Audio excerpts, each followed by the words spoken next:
Selamat datang di channel pengangguran tapi premium, channelnya para pengangguran di Indonesia.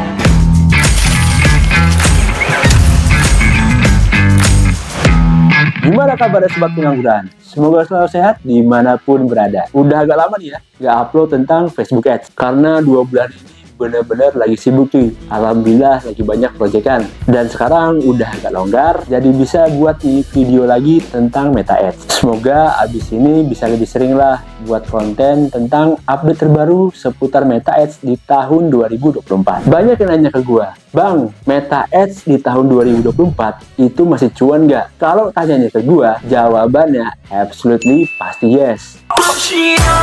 ROAS 2 bulan terakhir ini bisa sampai 5 kali cuy. Nah, kalau teman-teman gimana nih performa iklannya? Udah pada profit atau masih boncos aja? Jadi di video kali ini gue mau share nih beberapa hal yang gue lakukan di campaign Meta Ads gue di bulan ini. Plus gue juga coba mau jawabin beberapa pertanyaan yang masuk ke kolom komentar YouTube gue. Langsung aja ya kita masuk ke dashboard Meta Ads nih.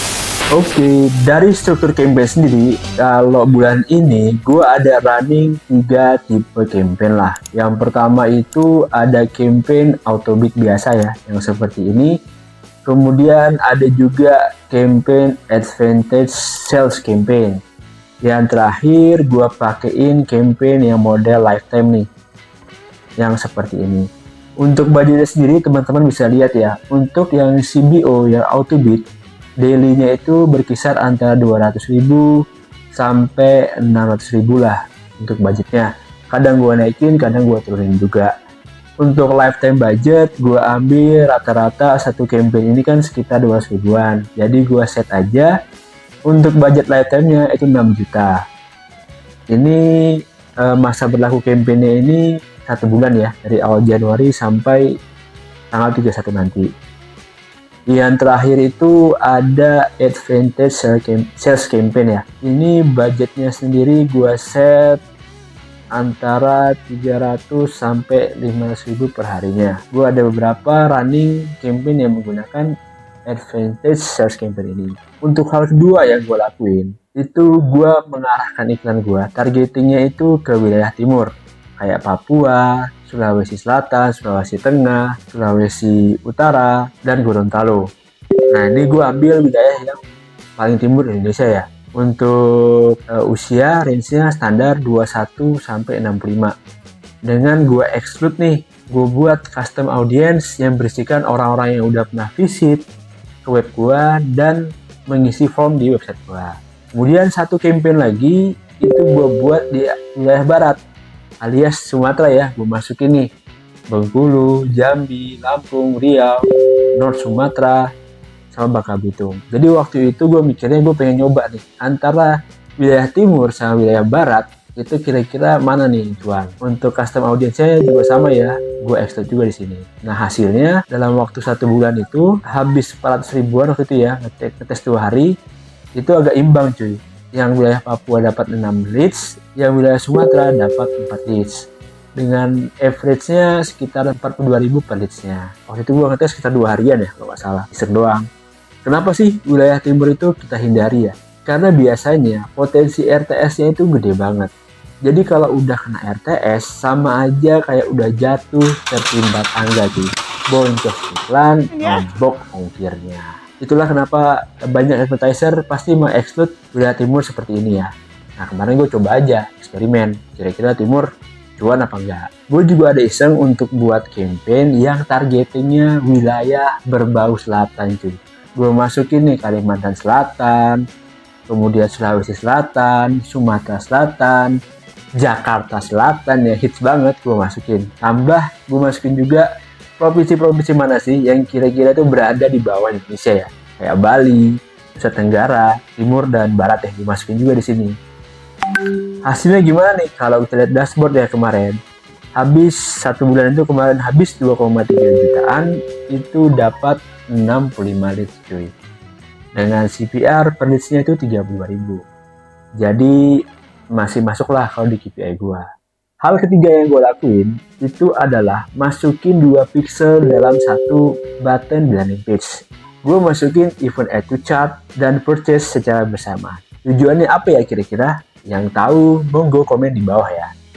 Itu ya beberapa hal yang gue lakukan di campaign Meta Ads gue bulan ini. Teman-teman ada yang sama nggak nih? Komen di bawah ya. Sekarang kita lanjut untuk jawabin beberapa pertanyaan yang masuk di kolom komentar YouTube gue. Sekali lagi minta maaf ya, karena lagi ada proyekan yang lain, jadi jarang baca komentar yang ada di YouTube. Pertanyaan pertama dari Bang Reynald nih. Kalau saya banyak masuk ke WA, tapi kebanyakan market kalangan bawah. Jadi agak susah closing, walaupun sudah diberikan harga khusus dan promo. Tetap aja bilangnya mahal. Kalau dari segi CSing udah maksimal nih, udah ngasih promo, diskon, follow up, tapi closing rate-nya masih susah, menurut gua move on, ganti produk yang baru aja. Karena kayaknya udah gak worth it nih untuk diperjuangkan. Apalagi kalau asik boncos atau BEP doang. Mending riset produk baru, ganti deh segmen marketnya. Itu saran gua ya. Pertanyaan kedua dari Bang Arif Bey. Kalau jualan produk under 200.000, saran pakai apa bang? Placement otomatis atau manual? Kalau gue sekarang hampir kayaknya 100% deh. Semua campaign gue itu placementnya otomatis. Gak ada lagi nih yang gue buat Instagram doang, atau di Meta doang, atau targeting WA doang. Gue placementnya semua otomatis. Karena gue lebih yakin sih, machine learning Facebook itu jauh lebih bagus kalau kita pakai ini auto. Rasanya pernah gue bahas di video YouTube gue yang ini ya. Sombong amat. Pertanyaan ketiga dari Bang Toka Rasya nih. Bang, ini masih bisa nggak buat tahun 2024? Komentar ini ada di video gue yang tentang Facebook Adback ya.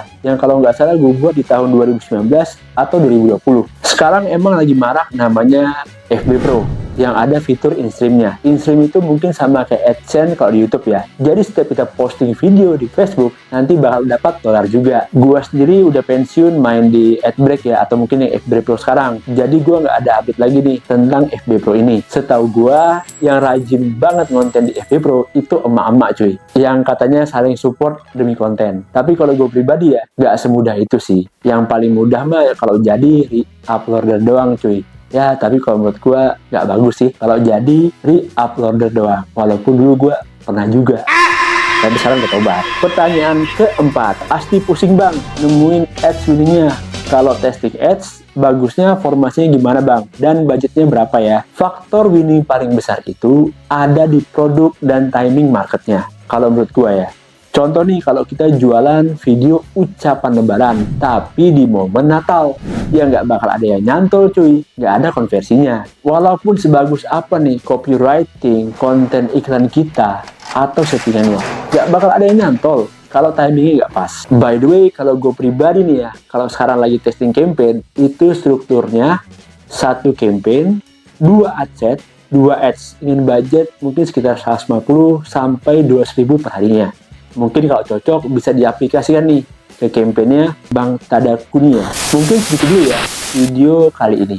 Next, kalau ada request mau bahas apa, bisa tinggalkan pesan di kolom komentar. Nah, kalau teman-teman masih tertarik untuk belajar Facebook Ads, bisa cek kelas Nico Julius yang mengajarkan kita dari basic hingga advance. Linknya ada di deskripsi video ya. Terima kasih buat teman-teman yang udah nonton video ini. Share video ini jika bermanfaat, serta dukung terus channel ini dengan cara like dan subscribe supaya kamu gak ketinggalan jika ada update terbaru tentang cara menghasilkan duit dari dunia online. Sampai jumpa di video berikutnya. Stay healthy, happy, and wealthy. Salam pengangguran, tapi premium.